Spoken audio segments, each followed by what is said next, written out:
igreja muito pobre, uma comunidade pobre, muita luta. Depois a situação da gente foi melhorando um pouco, e aí as coisas foram se organizando, se encaixando, né? Às vezes eu dependia dos irmãos da igreja, aconteceu várias vezes, os irmãos trazerem para mim o que comer, para mim, para a esposa e os 2 filhos. Mas o curioso disso é que quando eu saía da minha casa, lá em Vigário Geral, e eu ia para a casa das pessoas, casas grandes, bonitas, com muita coisa para comer, lugar agradável, confortável, amém por causa disso, né? Louvado seja Deus pela vida dessas pessoas. Mas quando eu estava lá, eu ficava agoniado para voltar para casa.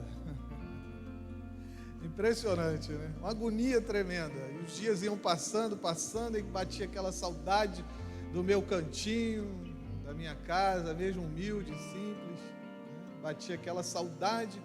E aí quando a gente chegava em casa, eu me sentia bem aberta, né? Estou na minha casa, que coisa gostosa estar dentro de casa. Aí eu me abria, me entregava para viver dentro da minha casa, por mais simplesinha que fosse, né? Esse cântico fala disso, né? Ele fala da nossa casa, porque nós estamos em família, afinal de contas. Estar aqui é estar em família, mas um dia nós estaremos na nossa casa, definitiva, que foi construída por Jesus na eternidade. Ele disse: na casa de meu Pai há muitas moradas. E quando a gente terminar a nossa lida, a nossa caminhada de sofrimento, de dor aqui nesse mundo, nós vamos nos sentir verdadeiramente em casa. Lá verdadeiramente nós estaremos confortáveis, à vontade, usufruindo de tudo que Jesus conquistou e vai nos proporcionar aí na eternidade, porque nós estaremos verdadeiramente na casa do Pai, do nosso Pai. Amém, irmãos?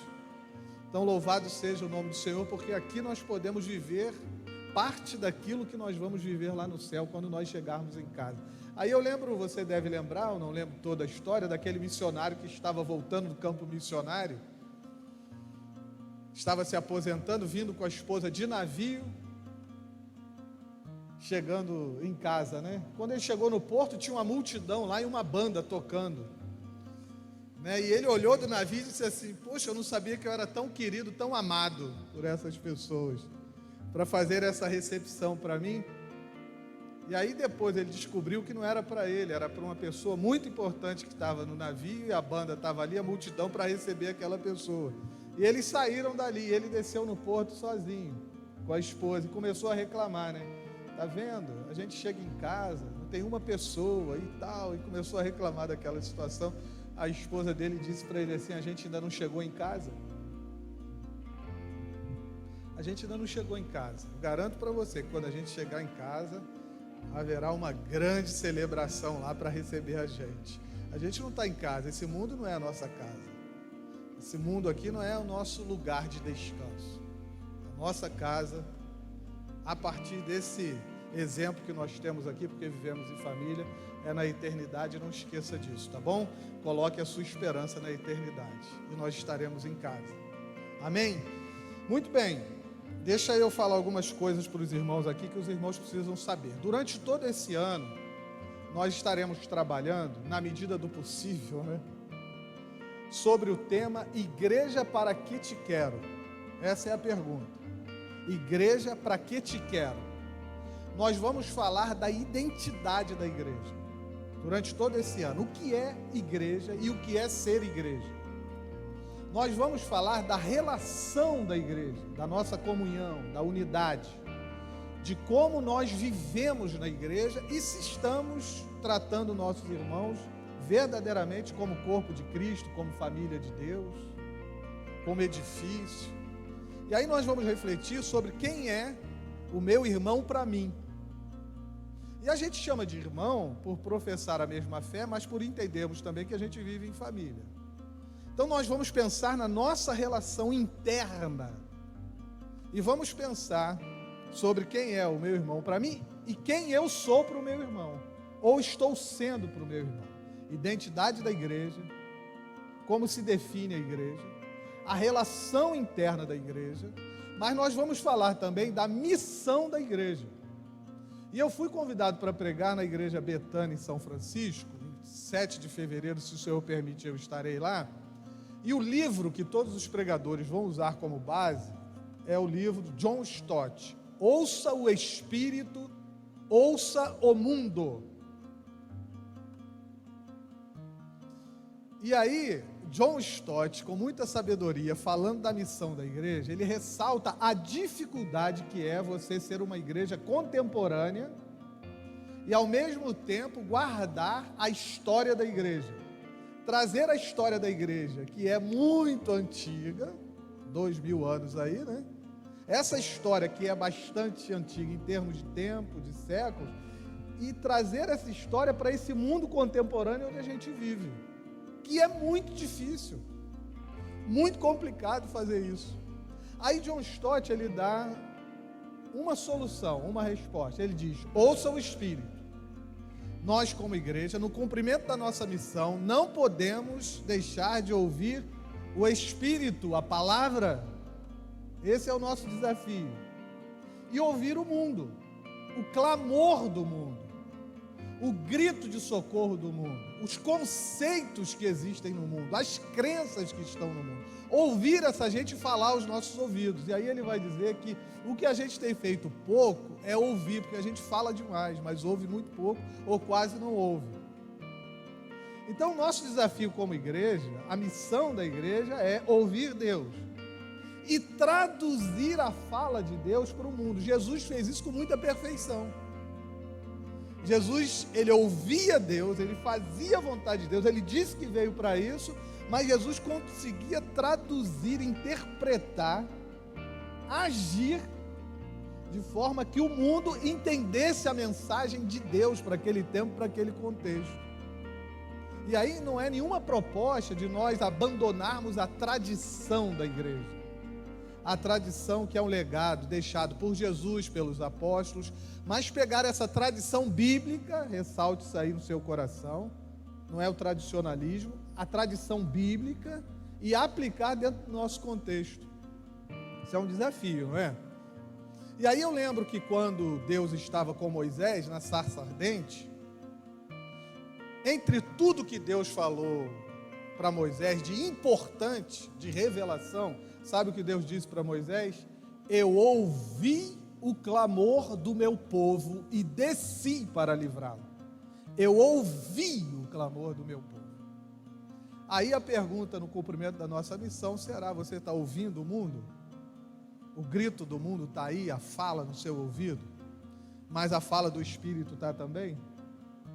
Esse é o nosso desafio. Então, durante todo esse ano, nós vamos fazer a pergunta: igreja, para que te quero? Falando da identidade da igreja, nossa relação com a igreja, com a comunidade e o cumprimento da nossa missão, tá bom? Então nós estamos convidando você a um despertamento espiritual a partir de janeiro e fevereiro, a um despertamento espiritual. Nos meses de janeiro e fevereiro a igreja será desafiada a viver o despertamento espiritual, a buscar a Deus, a retornar ao caminho, se nós deixamos o caminho em algum aspecto, né, em algum momento. Nós vamos ouvir a voz de Deus, o convite é para isso, vamos ouvir a voz de Deus, a voz do Espírito Santo, e vamos seguir a missão que Ele nos deu. Então, durante janeiro e fevereiro, esses meses, você será convidado, você será desafiado a olhar para a relação de Jesus com o Pai. Como era a relação de Jesus com Deus? Quando Ele adorava, quando Ele louvava, quando Ele orava.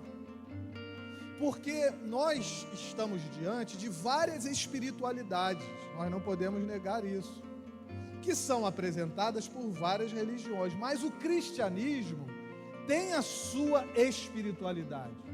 E como cristãos, nós precisamos olhar para Jesus para seguir o exemplo dele em termos de espiritualidade, de sermos espirituais. E aí você será desafiado, convidado a pensar na forma como Jesus de Nazaré orava. Como é que ele orava? Quanto tempo Jesus gastava em oração? Mas o mais importante, qual era o conteúdo da oração de Jesus e por que a oração de Jesus tinha muita qualidade? Porque você sabe assim, né, que qualidade na oração não significa o tempo que você gasta orando. Algumas pessoas podem orar uma semana e a oração não ter qualidade nenhuma. De repente uma pessoa levanta um clamor a Deus em 30 segundos e a gente vê a qualidade da oração. Lembram-se do fariseu e do publicano? O fariseu orava dizendo o quê? Dou esmola, oro nas praças, faço isso, faço aquilo. E o publicano batia no peito e dizia para Deus: tem misericórdia de mim, porque sou um homem pecador. Jesus perguntou: qual oração foi atendida e quem desceu justificado? O publicano. Porque na oração do publicano tinha conteúdo, tinha qualidade. E a do fariseu não. Então nós vamos olhar para Jesus, para aprender com Jesus de Nazaré, que é o nosso exemplo, sobre como, por exemplo, orar. Então nós estamos convidando a igreja ao despertamento espiritual, à consagração, à santificação diante de Deus, nesse mundo agitado onde a gente vive, nesse mundo secularista, humanista, que tira Deus do centro, perde Deus de vista, exclui Deus de suas ações, seus pensamentos. Aí na Bíblia nós vamos encontrar em vários textos, a Bíblia toda, vamos estudar a palavra de Deus, para olharmos para esse mundo, como eu disse, entender as suas necessidades, seu clamor, seus gritos, suas angústias, suas tristezas, seu pedido de socorro. Nós vamos olhar para esse mundo e viver nesse mundo as disciplinas espirituais, que são bíblicas e nós podemos viver, né? E aí, com esse nosso movimento, a ideia é que Deus, através da igreja, traga consolo, traga cura, traga libertação, mostre ao mundo o que é a verdadeira liberdade, que a gente só encontra em Jesus Cristo em tempos de tanta escassez. Então nós vamos continuar repensando o que significa ser igreja. E nesse tempo que nós vivemos, no nosso tempo, dentro do nosso contexto, nós olhamos para a situação do Brasil e começamos a compreender que muito desse movimento evangélico do Brasil tem a cara do próprio líder, do próprio pastor. Isso pode ser bom, mas pode ser um grave problema. E eu estou dizendo isso por quê? Porque a vida de pastores e líderes afetam diretamente a vida da igreja. Lógico. E aí nós vamos perceber que alguns pastores, alguns líderes, eles fazem isso induzindo a igreja a ser uma extensão da sua personalidade.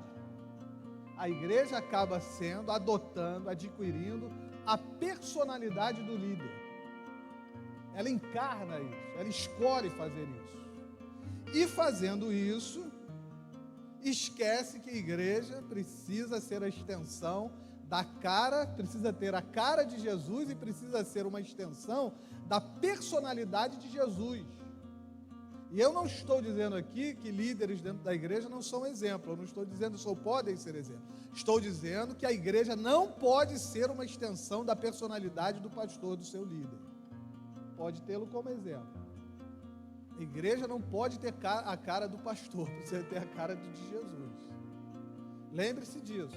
E o que está acontecendo no Brasil, esse fenômeno que nós estamos vendo no Brasil, é que muitos movimentos evangélicos, eles não são a extensão da vida, da personalidade, do ser de Jesus, são de seus pastores. Por quê? Porque se você observar certos movimentos, você vai perceber que a liderança está determinando como a igreja deve ser. Eu, sinceramente, não preciso que ninguém me diga como a igreja deve ser. Por quê? Porque o que a igreja deve ser está aqui. A partir da vida de Jesus. Então, quando nós consideramos o que está acontecendo, nós estamos vendo modelos de igreja que surgem a partir do pastor. A igreja atende ao desejo dos pastores de controlar a igreja e dizer para a igreja como a igreja deve viver. E fazem isso, às vezes, conscientemente ou inconscientemente, porque estão ou têm sede de poder. Líderes, pastores que estão sedentos por poder. E a igreja acaba sendo esse local onde eles desagam essa sede de poder, de controle, de mandar, de determinar.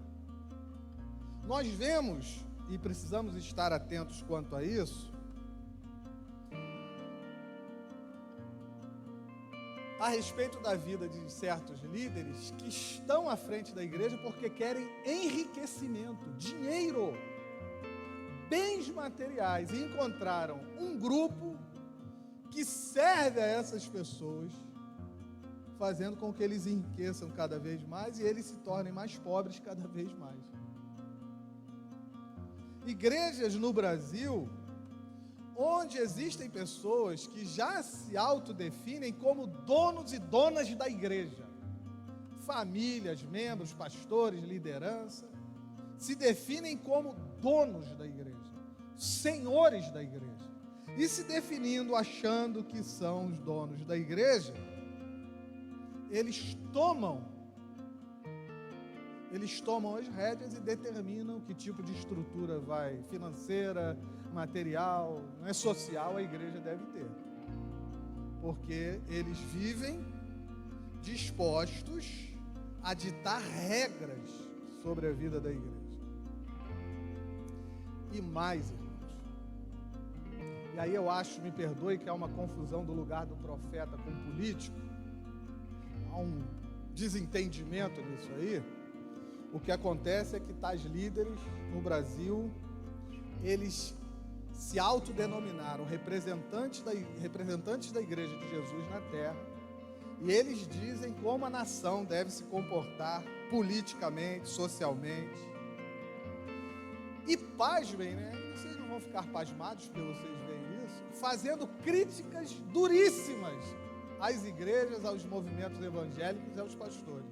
Fazem críticas duríssimas e cruéis, desrespeitosas, ameaçadores, porque a questão não é a crítica por si só é válida, é boa, a gente precisa aprender a ouvir a crítica, ouvir conselhos. A Bíblia diz: na multidão de conselheiros há sabedoria.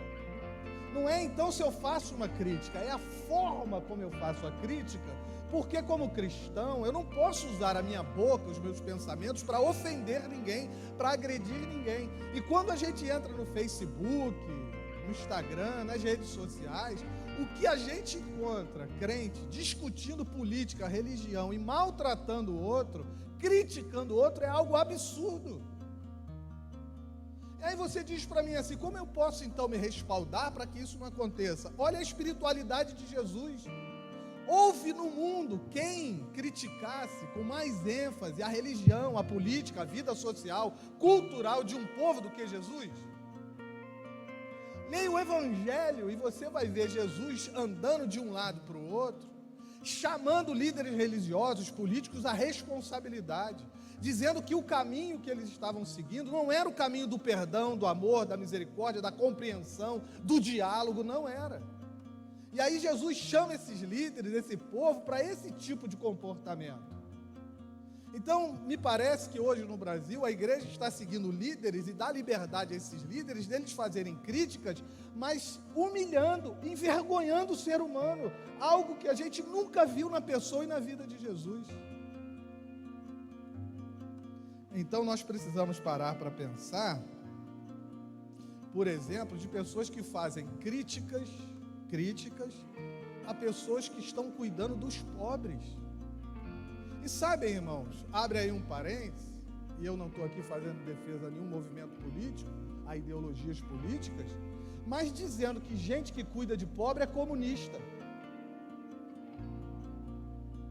Bem, se cuidar de pobre é coisa de comunista, Jesus fundou o comunismo.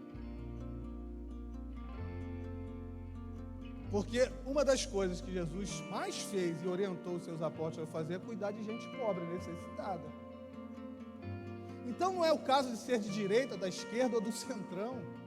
É caso de ser ordem bíblica cuidar do pobre. Nós temos que ter cuidado quando nós criticamos algumas pessoas que estão dentro de favelas, que estão cuidando de gente que está aí na rua, deitada nas calçadas, sem ter o que comer, e criticar essas pessoas porque elas estão fazendo esse movimento.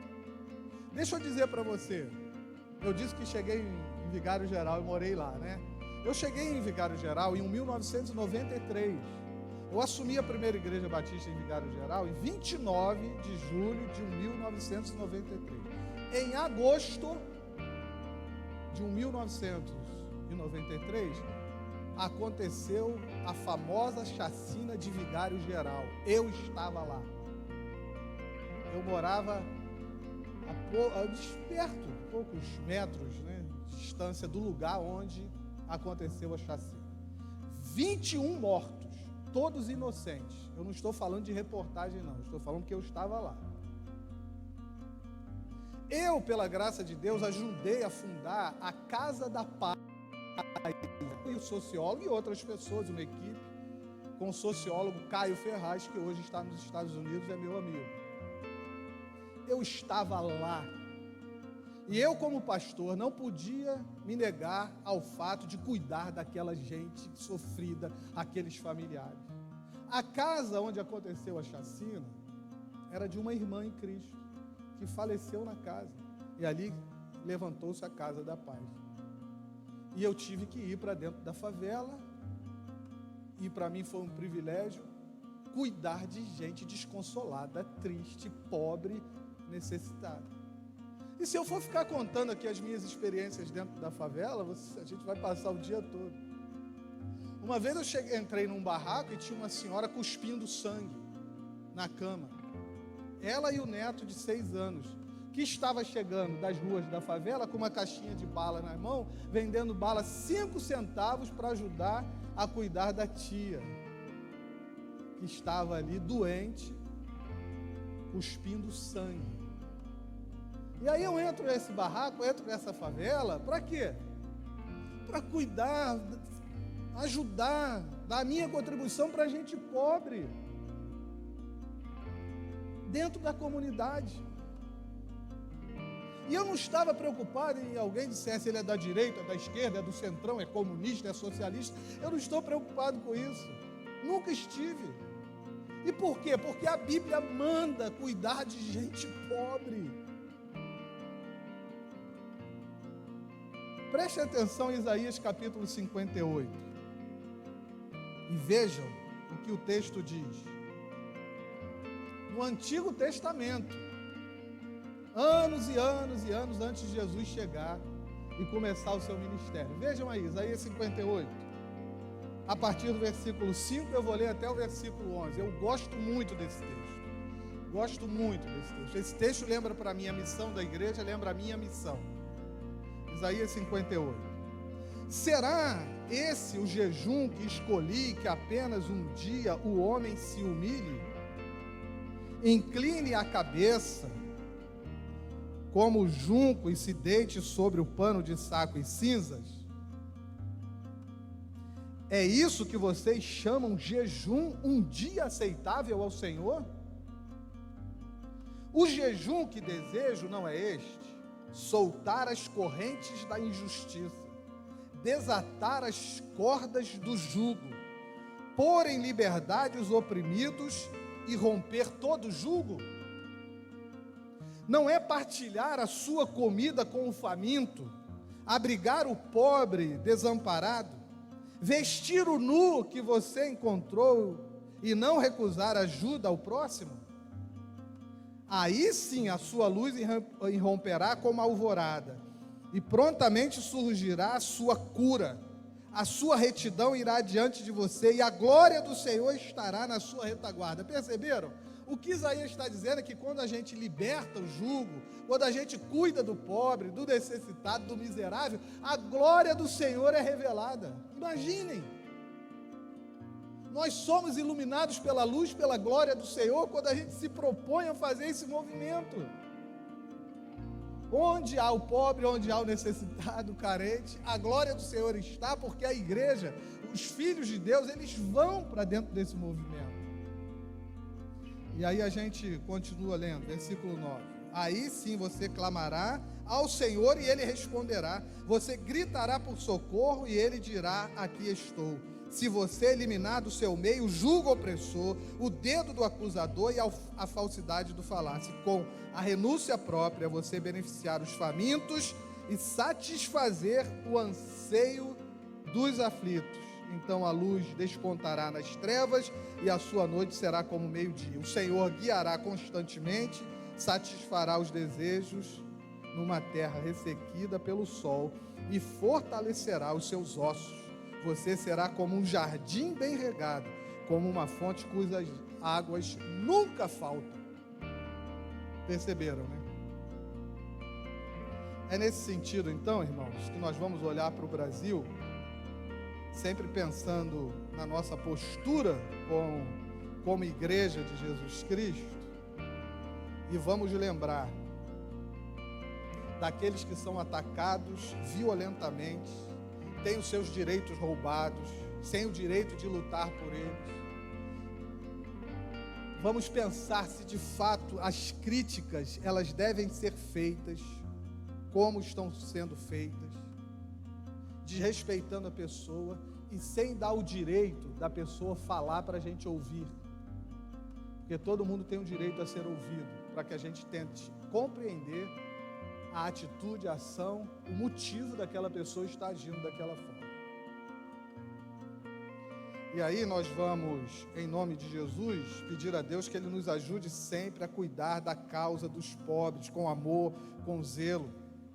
Nós vamos olhar para a igreja e lembrar que muitas pessoas estão chamando a sua igreja de ideal, porque os pastores, embora estejam biblicamente equivocados, eles são, na verdade, aquilo que eu gostaria de ser, e dizer e fazer. Então, a igreja ideal para mim é aquela que o pastor diz que eu quero ouvir e que concorda comigo nas minhas atitudes equivocadas, sejam elas quais forem. A igreja ideal é aquela que é conveniente para mim. E lembre-se, no reino de Deus não é assim. Tanto que Jesus olha para os seus discípulos e diz: e vocês, vão embora ou vão ficar aqui? Meu discurso é duro, vocês vão fazer como eles, vão embora ou vão ficar? E aí Pedro diz: Senhor, para onde iremos nós? Tu tens as palavras de vida eterna. Então nós precisamos ter sede de palavras de vida eterna. Essa deve ser a nossa sede, é isso que nós devemos querer. Palavras de vida eterna que nós encontramos em Jesus. E isso para mim é muito sério, irmãos. Falar disso para mim é de uma seriedade que os irmãos não podem imaginar, em se tratando de mim. E eu digo isso por quê? Porque ser igreja de Jesus no mundo é algo de muita responsabilidade, não é brincadeira. Eu não sei se você já pensou quais são as nossas batalhas, as nossas lutas, as nossas resistências, nosso sofrimento no mundo como igreja, e agora buscando, a história do cristianismo, para ver como a igreja se deu ao mundo, o que ela sofreu, o que ela passou. Ser igreja de Jesus no mundo é algo muito sério, de muita responsabilidade. Por quê?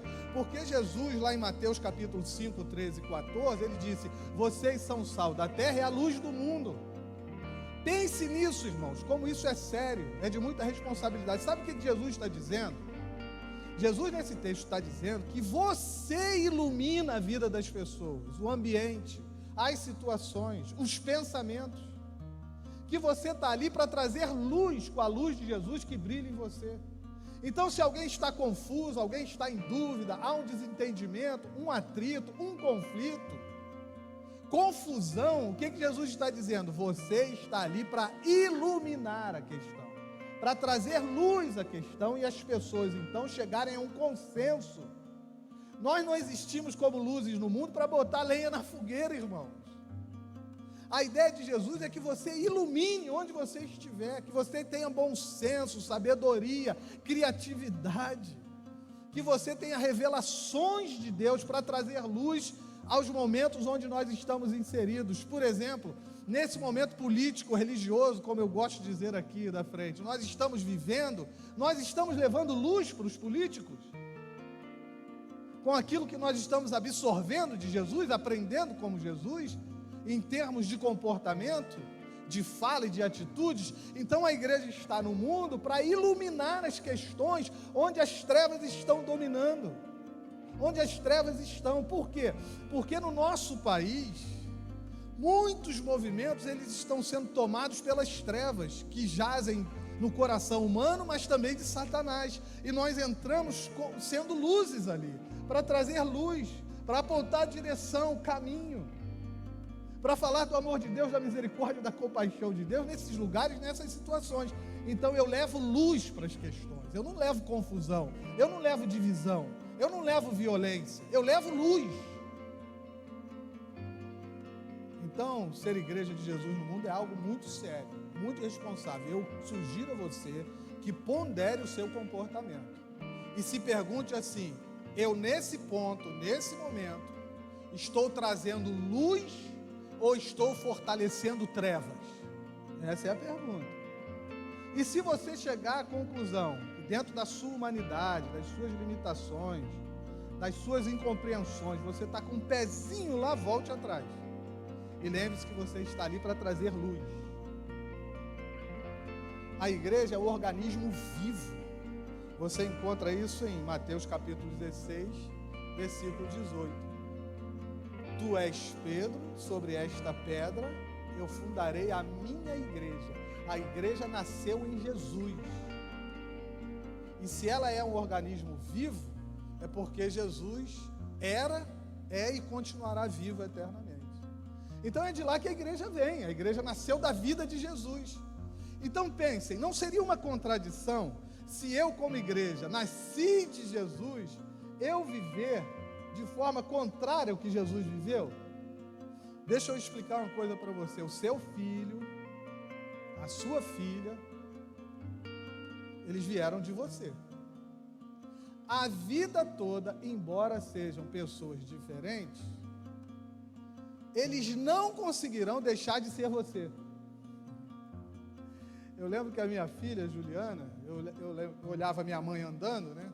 Lembro até hoje mais da minha mãe andando, por exemplo, num sítio onde a gente estava, minha mãe andando, ela tinha um jeito dela andar. E uma vez a minha filha Juliana, por incrível que pareça, fez o mesmo caminho. Eu olhei minha mãe pelas costas e vi o jeitinho da minha mãe andar. Quando Juliana andou, eu vi minha mãe.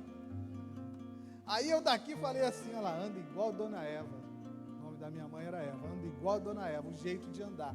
A Juliana, a vida toda, ela não vai poder se livrar da minha mãe, de mim, da minha esposa. Não vai conseguir. Ela vai viver isso a vida toda, como seu filho e a sua filha.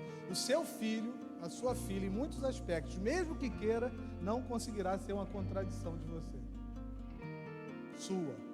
Por isso que eu acho que para a gente é impossível, se nós somos igreja, ser uma contradição daquilo que Jesus ensinou e fez. Não dá.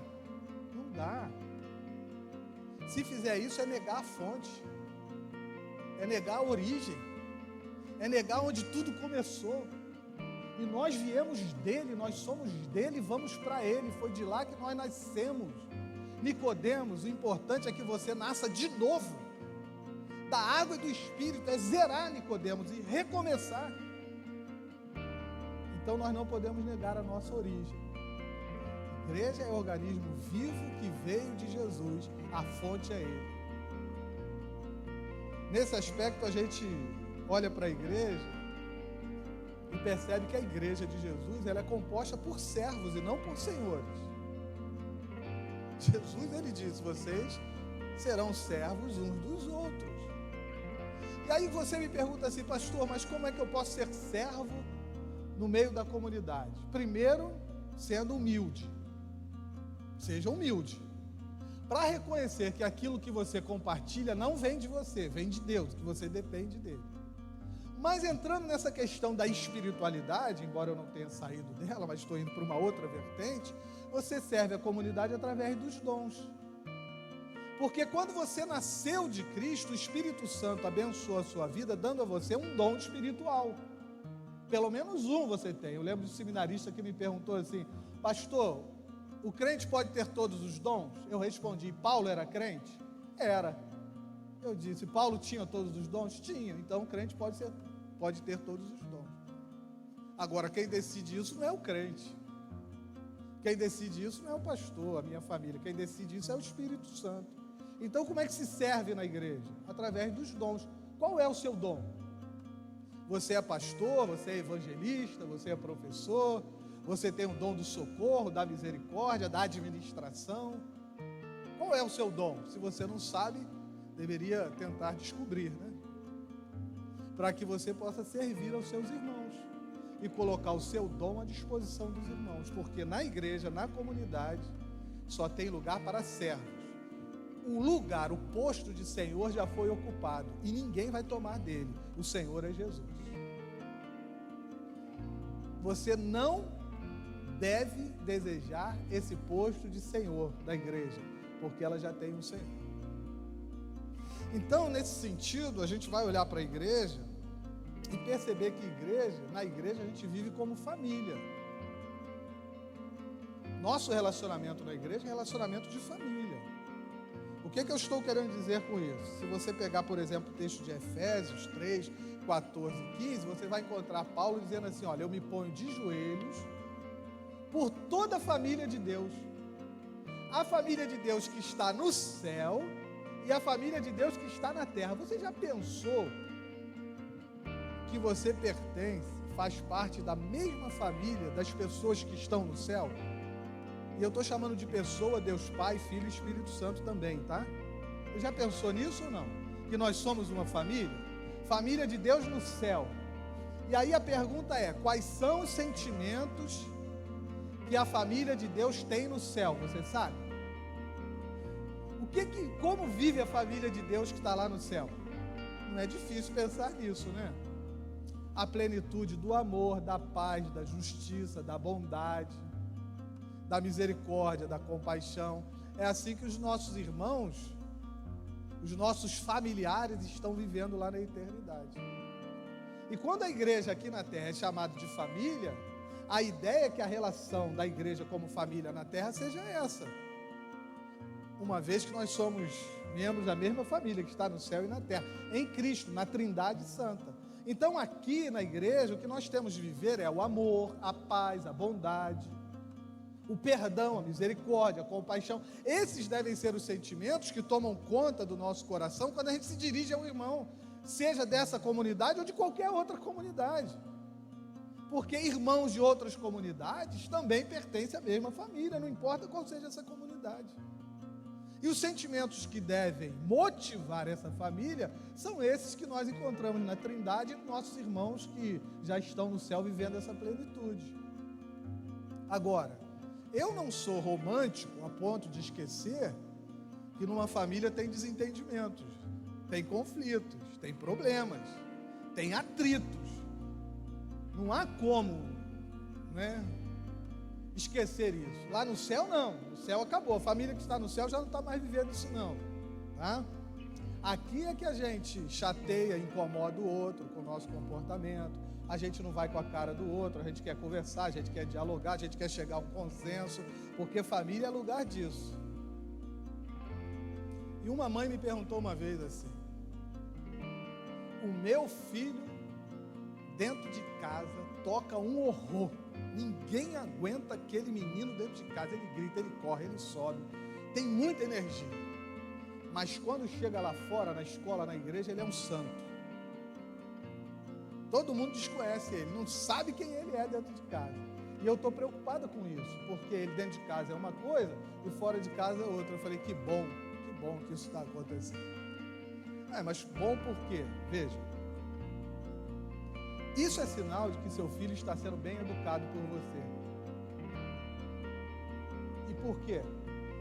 Porque a família, a casa, é o lugar dele aprender, de correr, de subir, de ouvir não, ouvir sim, de ser criticado às vezes, de ser corrigido. Família é lugar para isso. Então, como ele está à vontade dentro de casa, na verdade ele está buscando direção, a criança está buscando direção. Ou seja, como eu vou viver no mundo? Qual será o meu comportamento? Como eu vou tratar as pessoas? Que homem, que mulher, que jovem, adolescente eu serei lá fora? Ele está tentando aprender isso dentro de casa. E muitos pais, por ignorância, não percebem isso. E não veem esse momento para educar os filhos, ajudar os filhos a aprender como se comporta lá fora. E aí eu disse para ela, eu estaria muito preocupado se fosse o contrário. Se lá no mundo ele tivesse fazendo de tudo e dentro de casa ele está fingindo para te enganar. Aí eu estaria preocupado, porque a sua educação estaria falhando. Mas como na família é desse jeito, fica tranquila, aproveita o momento para orientar, para educar, para dar direção, porque você vai estar ajudando seu filho a saber como se age no mundo, como se interage com o mundo, com as pessoas. E mundo eu estou falando de gente. Igreja é isso. Igreja é isso aí. Eu acho que aqui é o lugar do desentendimento, do conflito, do atrito, do problema. Mas veja, a questão é como a gente trata isso. Porque como seres humanos, é esse tipo de material que algumas vezes nós vamos apresentar às pessoas. Nós vamos frustrar, seremos incompreendidos, vamos decepcionar as pessoas, aqui dentro da comunidade. Mas como deve ser o tratamento aqui como família? O tratamento de respeito, consideração, amor, de diálogo, de ouvir a pessoa, de tentar descobrir o que está acontecendo. E aí Jesus fala sobre isso, né? Se teu irmão pecar, vai a ele, conversa com ele, bate um papo com ele. Se ele não te ouvir, leva mais um, quem sabe, para ajudar, né? Alguém que está de fora da situação, do que aconteceu entre vocês dois, chama ele, se não 3, vamos lá, vamos conversar. Aí se não resolver, vocês levem a igreja, levem a liderança. Mas antes, o caminho é o caminho da compreensão, do diálogo, do perdão, do amor, do recomeço. Por isso a igreja é família. É nesse sentido também que nós vamos olhar para a igreja e rogar a Deus que a igreja não seja omissa e passiva. Porque se eu digo que Jesus afirmou que a igreja era sal e luz do mundo, por quê? Porque ele não queria uma igreja passiva, omissa. A igreja não pode ver a causa dos necessitados e cruzar os braços, é isso que a Bíblia está falando. Nós precisamos nos envolvermos nessas causas mesmo. Qual é a condição da mulher brasileira? O que a igreja pensa sobre isso? O que a igreja pode fazer sobre isso?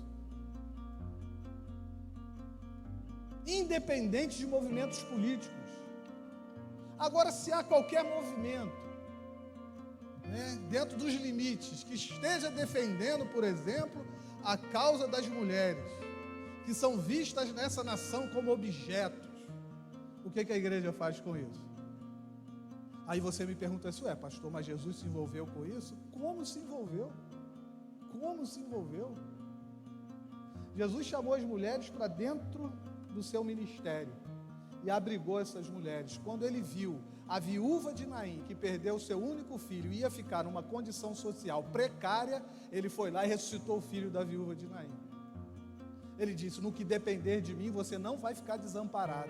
Eu sou Deus que ampara, que acolhe o pobre, que desce para o Egito para livrar o pobre, o oprimido da opressão. O que a igreja faz com a causa das crianças de rua nesse país? Crianças abusadas, violentadas pelos próprios pais. O que a igreja faz com isso? Sabe o que a igreja faz? Acolhe os pequeninos. E olha para Jesus que disse assim, deixai vir a mim os pequeninos, porque deles é o reino dos céus. Os discípulos estavam impedindo, Jesus disse, não, deixa eles passarem. Agora, como hoje, crianças, talvez daquela época ali, daquele grupo, estavam sendo abusadas, maltratadas. E Jesus disse, deixa as crianças virem a mim. Então a igreja não pode ser nem omissa, nem passiva nessas causas, a causa do idoso nesse país. Como o idoso é tratado nesse país, dentro de casa, a igreja intervém às vezes para dizer para os familiares assim, nós estamos de olho em vocês, hein? Cuidado como vocês estão tratando os velhinhos aí. Por quê? Porque Jesus, ele motivou a igreja a ir para o mundo, e quando a igreja vai para o mundo, que causa a igreja enfrenta? De opressão, de violência, de intolerância. A igreja vai se deparar com isso, então a igreja precisa agir lançando luz sobre essas causas.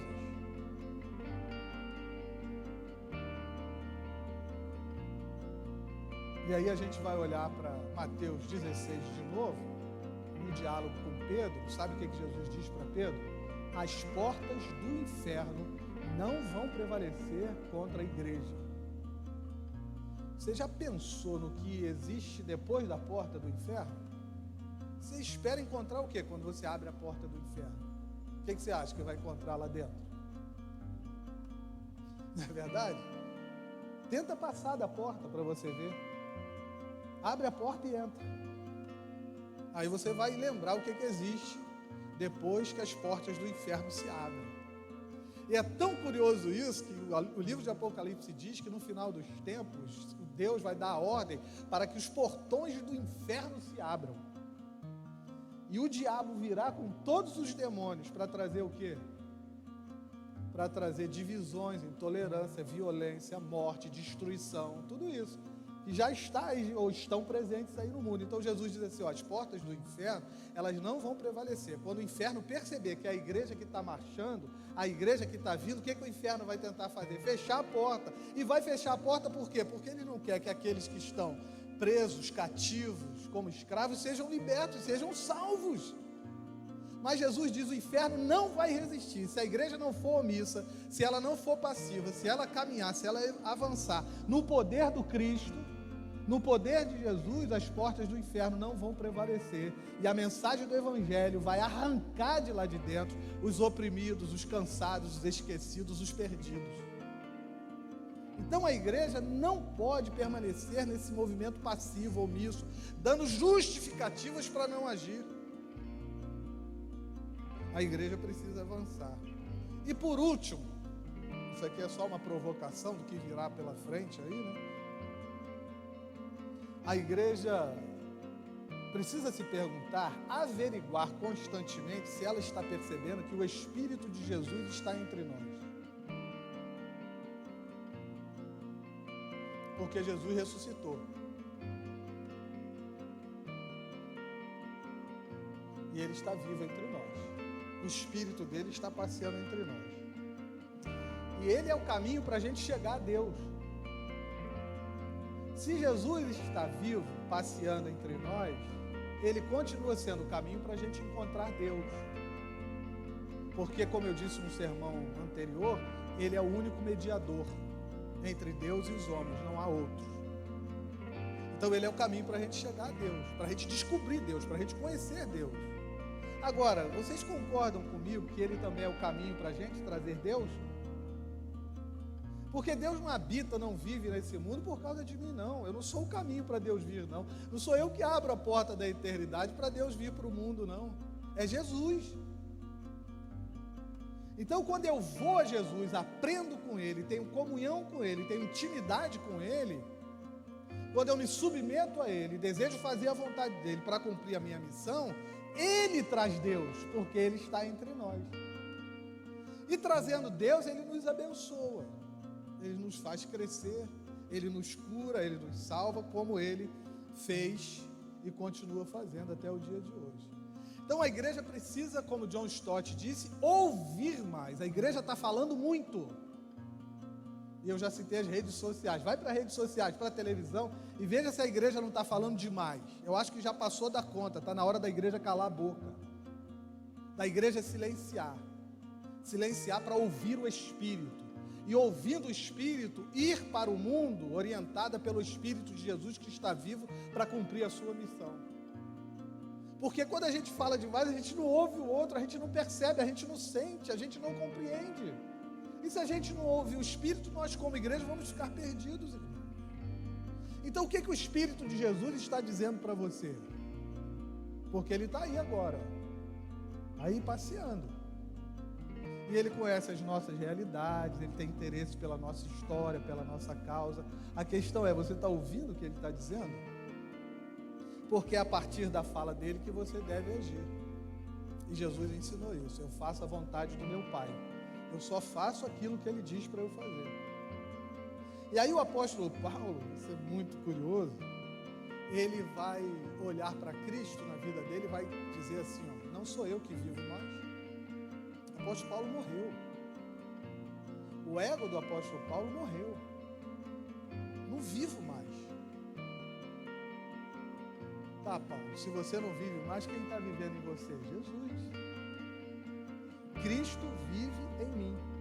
O meu ego precisa ir sumindo até morrer. A minha vontade, se não está em acordo com a vontade de Deus, que é soberano, precisa sumir, desaparecer.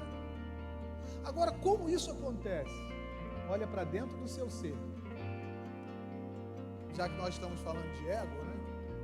E aí vem egocentrismo, egoísmo. Olha para dentro do seu ser. Tem lugares, coisas dentro de você que precisam desaparecer, que não fazem a menor diferença para Deus, precisam sumir da sua vida. Agora, é muito complicado você admitir isso. Eu sei disso, porque eu também sou gente, eu sou ser humano. E um exercício que as pessoas estão fazendo pouco é olhar para dentro de si. Elas não se enxergam às vezes, porque são ignorantes, vamos dizer assim, em termos de conhecimento, e não se enxergam às vezes.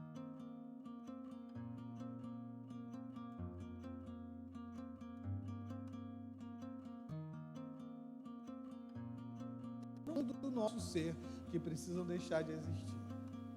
Não podem mais estar ali, não podem mais estar motivando as nossas ações. Então, quando isso acontece, quem substitui? Paulo disse, Cristo, Ele que vive em mim.